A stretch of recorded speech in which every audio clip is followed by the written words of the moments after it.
Hola amigos, seguimos tratando nuestro programa Las dos ciudades. Tenemos con nosotros a Alberto Bárcena. Como siempre me estás ayudando muchísimo a sacar todos estos temas adelante y yo estoy muy contenta porque creo que estamos dando mucha luz a temas que quizás puedan quedar un poco entenebrecidos por tantas opiniones, porque ahora mismo estamos en el mundo de mi verdad, tu verdad, y hemos dejado la verdad con mayúscula quizás un poquito aparte. ¿Qué te parece? Que sí, que estamos en plena dictadura del relativismo, en eso los papas no se han equivocado. Sí. Y ya lo he dicho en algún programa, es una dictadura porque se impone y borrando incluso la libertad de expresión, que ya les es negada. Profesionales incluso también han salido aquí a relucir, algún médico que no puede decir ni siquiera lo que su cátedra le autoriza a decir, porque va contra lo establecido en estas grandes estrategias mundiales. Hay una dictadura del relativismo y hay un ensobrecimiento de la verdad, en parte no solo por las opiniones que se van expresando sobre los diferentes temas morales, sino también por el desconocimiento, por la desinformación que se han ocupado en suministrar a la opinión pública de manera que no capte lo que está ocurriendo detrás, a dónde quieren ir. Sí. Esto siempre se envuelve maravillosamente en un lenguaje de derechos concedidos, etcétera, pero hay una estrategia mucho más profunda, ¿no? Con lo cual, claro que hay una verdad ocultada. Por supuesto. Y quería yo tratar el tema del neomaltusianismo, porque los nuevos maltusianos también manipulan un poco la situación y es una auténtica mentira. El mundo no se va a acabar porque nazcan personas, o sí. Con eso llevan ya más de un siglo. Sí. Dándole vueltas al asunto de que la Tierra no puede soportar una presión demográfica tan grande y que por lo tanto lo que hay que hacer es disminuir, no solo ya controlar, sino disminuir la población mundial. El argumento es que la Tierra no puede con el ser humano. Bueno, pues está demostrado que no es verdad. Totalmente demostrado. Los países ricos tiran recursos, tiran dinero, tiran incluso alimentos que se desperdician sin ningún problema. Hay espacios, incluso en el primer mundo, muy despoblados, enormemente despoblados. Por supuesto. Infraexplotados desde un punto de vista incluso de producción de alimentos. En el tercer mundo pasa lo mismo, según en qué zonas nos fijemos. Realmente este argumento maltusiano del exceso de población también se ha utilizado desde los países ricos con objeto de frenar una explosión demográfica que, hablando con toda crudeza, les sobra. Sobra gente, especialmente en el tercer mundo, porque eso es un mundo del que no esperan conseguir más de lo que ya consiguen. Toda esa gente, pues claro, naturalmente tiene que vivir. Hay hambre, hay mucha hambre. No se ha intentado remediar, de hecho, en serio, nunca ese problema. Es más, la distancia norte-sur cada vez es mayor, en vez de reducirse cada vez es mayor. Un primer mundo que tiene de todo y un tercer mundo que no tiene nada y cada vez menos. Hay un cuarto mundo del que ya se habla también, que son los pobres marginados terriblemente en ese primer mundo, que viven en ese primer mundo. Se trata, por lo tanto, digo, de reducir esa población que no va a producirles nada desde un punto de vista material y que constituye, por lo tanto, una carga que no quieren asumir. ¿Y cómo se reduce esto? Pues la solución es frenar, a conseguir que caiga la pirámide demográfica, que se desplome la natalidad, de manera que por una cuestión de tiempo, simplemente en muy poco, por cierto, se notará, ya se nota en algunos puntos este descenso. Donde se nota con toda claridad ya es en Occidente. Eso, claro, nos llevaría también a analizar la cuestión, pero realmente cómo se ha llegado a este punto. Son varios factores. Desde luego está ese interés que hay en quienes diseñan las políticas internacionales en esa caída de la natalidad, y se ha conseguido por muchos caminos, incluso a través del aborto, porque también está estudiado que cuando no se introduce legalmente no se produce un desplome de la natalidad tan grande, que parece un contrasentido porque hoy en día, con todos los métodos anticonceptivos que existen y la información que hay, parecería que ya el aborto era innecesario, entrecomillando la palabra, para que se desplomara la natalidad, y no es así. Desgraciadamente hay mucha gente, incluso con formación, acude al aborto como un recurso más. es decir, para evitar el embarazo no deseado, no es que tomen precauciones antes, las toman o no, pero luego cuando se produce el embarazo eliminan al niño. Y esto en las sociedades civilizadas es un estudio que está hecho. Así que el aborto también es un método para frenar esa natalidad, para frenar ese crecimiento demográfico. En el primer mundo se ha hecho, como ya hemos comentado en algún programa, de una forma legal. Se ha introducido como un derecho incluso de la mujer a elegir sobre su maternidad, siempre buscando el lenguaje positivo que transmite eso, protección de la mujer. Y en el tercer mundo, pues muchas veces se hace simplemente imponiéndoselo.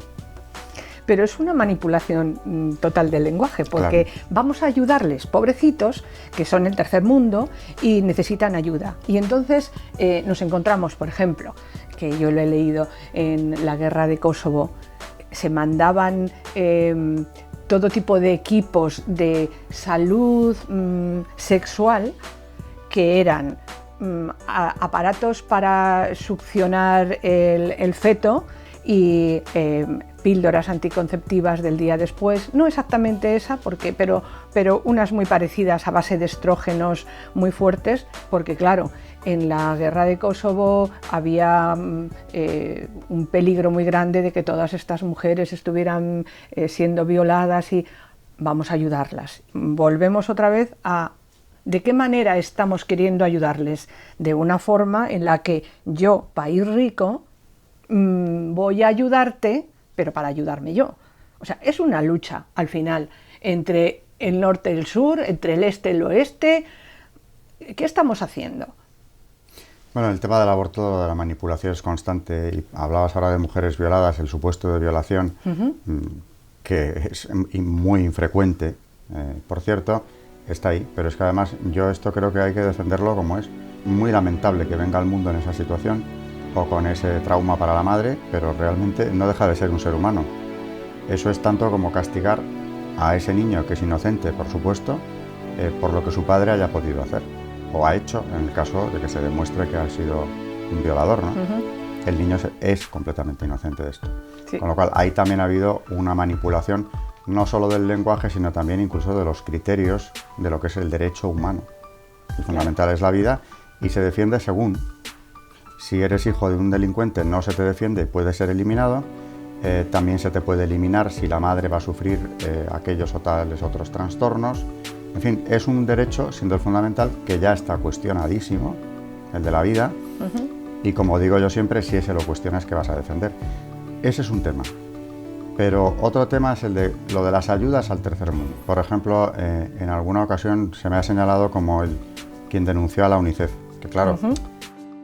La UNICEF, claro, suena muy mal atacarla, porque para la mayoría de la gente es una agencia de Naciones Unidas que se ocupa de la infancia desvalida. Sí. Entonces, claro, el que arremeta con eso, teóricamente debe de ser un monstruo. No. Porque atacar a los que defienden al niño... Bueno, hay que ver lo que la UNICEF hace. Y en estos países del tercer mundo ha patrocinado desde hace mucho tiempo, ha dirigido campañas de aborto libre, esterilizaciones masivas. En fin, volvemos al desplome de la natalidad, al descenso, casi a conseguir el crecimiento cero en algunas latitudes, y no lo ha hecho de una forma inocente, porque en muchas ocasiones se ha condicionado la concesión de ayudas económicas a estos países pobres previo a la aceptación de estas campañas. Sí, sí. ¿Qué ocurre? Que hace ya muchos años el Vaticano le retiró a esta agencia. Sí, es lo que te iba a preguntar. ¿Por qué el Vaticano está en contra de muchas de las acciones que tiene la ONU, entre ellas la UNICEF de la que estamos hablando? Pues en el caso concreto de UNICEF, el Vaticano subvencionaba a esta agencia, porque en principio, recién nacida o presentada, la agencia dices, ¿cómo no voy a ayudar a quien se ocupe del niño desvalido, ¿no? Hasta que empiezas a ver qué es lo que hacen en realidad. Y cuando ya los informes son abrumadoramente claros y repetitivos de estas campañas de esterilización y aborto, como es natural, ¿qué otra cosa iba a haber hecho la Iglesia? Retirarles esa subvención. También se les ha atacado mucho, por eso la Iglesia siempre es incómoda para estas estrategias internacionales, porque sigue siendo, bueno, ahora mismo ya es casi la única voz que defiende los derechos humanos. La única, prácticamente, no hay más. No hay más. Entonces, cada día es más incómoda. A UNICEF le retiró la subvención naturalmente, y UNICEF hace estas cosas. Entonces hay que ver cómo han conseguido el decrecimiento de la población en puntos concretos donde han actuado, y hay que ver también qué es lo que quieren lograr. Desde luego, una caída mucho más estrepitosa de la natalidad. No han logrado contenerla en el tercer mundo porque no han podido abarcar todos estos países. Tampoco han arbitrado fórmulas a largo plazo y serias para acabar con el hambre, y lo que se les suele ocurrir con más frecuencia es eso, acabar con la población. Naturalmente esto tampoco sale en titulares. Quiero decir que sí, los medios en esto son muy opacos, pero hay que ir, como siempre, a los documentos de Naciones Unidas. Hay que seguir la pista de lo que hacen las Naciones Unidas. Estamos un poquito engañados pensando que la ONU es buena, o eso pensábamos o piensa mucha gente. ¿No te parece a ti que esto está ocurriendo? Háblanos a lo mejor un poquito de esto, porque quizás entramos en esta globalización, deshumanización, a la que yo pretendo ir desgranando y a la que quiero llegar. Yo creo que la ONU es un caso claro de la parábola evangélica del trigo y la cizaña, porque hay mal y bien. Eso es muy peligroso, porque claro, el bien suele muchas veces tapa al mal, o viceversa. En este caso, realmente el bien que haya podido hacer Naciones Unidas, y en ocasiones tienen actuaciones en positivo, encubre algo que es mucho más peligroso. Tanto que ya también ha habido papas que han dicho que habría que refundar las Naciones Unidas, pero suprimiendo las que existen. Porque en torno al organismo, que además siempre ha tenido tendencias totalitarias, digámoslo claramente, globalizadoras, de imponer criterios a veces morales, éticos, religiosos. Al que hay que adherirse. Y que si ya te adhieres, entonces sí que formas parte, pero si no te adhieres, como por ejemplo en el caso del Vaticano, quedas al margen y estás... No están solos, o sea, las organizaciones internacionales tienen algo en común. Por ejemplo, la Unión Europea, ahora que te oigo hablar, hace exactamente lo mismo. Sí. Cuando Hungría redactó una constitución pro vida, lo cual en aquella Europa ya de hace 3 años era un campanazo, porque no ocurría nunca, sí que es verdad. La comisaria del Partido Popular Europeo, la comisaria Reding, dijo que habría que tener mucho cuidado con los húngaros, porque no defendían derechos o principios europeos. Otra vez volvemos a la manipulación del lenguaje. Quien dice principios europeos, naturalmente, quien oye eso, lo que está percibiendo es que hablas de principios muy elevados, porque sueles pensar que son principios que defenderán la libertad, derechos humanos, etcétera, etcétera, y no es en eso en lo que estaba pensando esta señora. O también establecer que el matrimonio es entre hombre y mujer, porque lo dice la misma Constitución, va contra lo que ella considera los principios de Europa, que habría que decir de una vez cuáles son, que los digan en estos organismos internacionales, aunque lo están diciendo muy claro en temas concretos. Aquí hemos hablado en este programa ya de ideología de género, matrimonio homosexual, etcétera, cómo están envolviendo esto en un lenguaje positivo, en un mensaje positivo. Naciones Unidas, volviendo a esto, a través de sus agencias, en muchos casos lo que hace es propiciar precisamente estos cambios, esta ingeniería social anticristiana, con un gran poder, porque claro, tiene una implantación mundial. No puede legislar siempre o imponer en las legislaciones nacionales sus criterios, pero sí puede marcar unos caminos a seguir, una hoja de ruta, ¿no? Sí. Como se dice. Y las ha marcado. Por ejemplo, en 2001 se firma en Ginebra un tratado de los comités, que se llama así, el Glen Cove, firmado en Ginebra, digo, en ese año, por los comités de derechos humanos de Naciones Unidas, donde en uno de los párrafos del acuerdo dice más o menos, te digo de memoria, ¿no?, que hay que eliminar de las legislaciones nacionales toda referencia a los derechos / deberes de los padres en materia de educación, reproducción y sexualidad del menor. Fíjate qué fuerte. Que en todos esos campos... Esto enlaza muchísimo con un programa que tuvimos hace tiempo, ¿recuerdas?, en el que hablábamos precisamente de esto, de que los padres, ante una situación de problema sexual de su hijo o de su hija, tampoco tienen ellos una decisión y una fuerza tan grande como para, ¿sabes?, romper. Depende del grado de manipulación, porque cuando quieren se la otorgan y cuando no quieren se la quitan. Por ejemplo, en el tema del cambio de sexo, tiene que ir el padre con el niño al registro a decir que el niño es niña, sí, porque claro, están parando ahí lo que es un atropello contra los derechos del niño, ¿no? Sí. Déjele usted llegar a ser mayor de edad y que decida. Y además, digo, esta decisión que toma usted con el niño le ha condicionado el resto de su existencia. Entonces, ahí sí, que vengan los padres.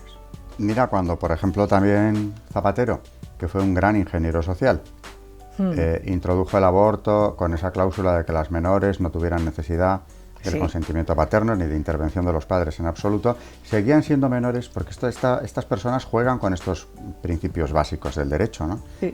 Pero claro, cuando él hacía esto, que mucha gente pensó, se ha vuelto loco, su radicalidad es absoluta, es el más radical de los gobernantes occidentales, podría parecerlo, pero tenía una cobertura internacional en el sentido de que el tratado de los comités que acabo de citarte es de 2001. Estaba ya acordado que había que eliminar a los padres de las legislaciones nacionales en estos temas como reproducción, sexualidad, etcétera, de los menores. Por lo tanto, que el presidente del gobierno español lo hiciera o promoviera esa iniciativa no tenía nada de particular desde el punto de vista de Naciones Unidas. Entonces, aunque no nos habíamos enterado, porque digo que la prensa no informó de esto ni en 2001 ni después lo ha hecho, ¿no? Él sí tenía un paraguas, una cobertura que legitimaba hasta cierto punto lo que estaba haciendo. Estas son las estrategias de las que yo hablo cuando hablo de estrategias internacionales o mundialistas de ingeniería social anticristiana, que son evidentes. Por ejemplo, en este tema no cabe negarlo, ¿no? No. Y tienen otras estrategias, esta es una, ¿no? Pero hay una más fuerte o que ya engloba todo, que es el cambio de religión. Sí, precisamente sí que quería tocar un poquito la ecología, porque por medio de la ecología hay sectores de la población que son atraídos también y se les quita, como si dijéramos, los 10 mandamientos, pero se les da a cambio un recicle usted la basura, coma usted una alimentación sana y conecte con la tierra, ¿me explico? O sea, porque es también un trabajo de lenguaje y un trabajo de fondo en el que tienen captados a esta población. Indiscutiblemente, aquí vuelve a ocurrir lo mismo del trigo y la cizaña. Hay un bien que encubre un mal. Por supuesto. Entonces, ¿quién va a discutir hoy en día que haya que cuidar la ecología? Hasta la Iglesia se ha definido muy claramente en esto y naturalmente es algo prioritario que el hombre tiene que hacer. No puede deshacer los bienes que Dios le ha dado para administrarlos. Sí. Lo primero es que, claro, la nueva religión prohíbe considerar al hombre como rey de la creación, todo lo contrario. Y detrás de lo que es una verdadera ecología, quiero decir en positivo, lo que está encubierto es un panteísmo, una adoración de la tierra que llega a contemplar al hombre como una plaga del planeta Tierra. Esto entra más en el campo del cambio religioso que se está buscando, sí. Pero en la cumbre de Río ya se habló, ya se sentaron las bases precisamente para que la ecología fuera el motor de una religión nueva. Y se ha hecho mucha campaña a favor de esto, en defensa de la ecología, malinterpretada, porque ¿quién no va a defenderla? Y desde luego hay países que les importa poco, ¿no? Porque hay acuerdos que no cumplen y en cuestión de conservación de la naturaleza no hacen absolutamente nada, pero esto está encubriendo por parte de los radicales una política de mucho más calado, que es la de poder aplicar antes o después esa nueva religión, que es en buena medida panteísta. Nos hemos quedado sin tiempo, pero te emplazo, porque quizás nos falta hablar de esto, del panteísmo, tratarlo bien a fondo para que queden las ideas bien claras y bien didácticas. Así que nos vemos en un próximo programa.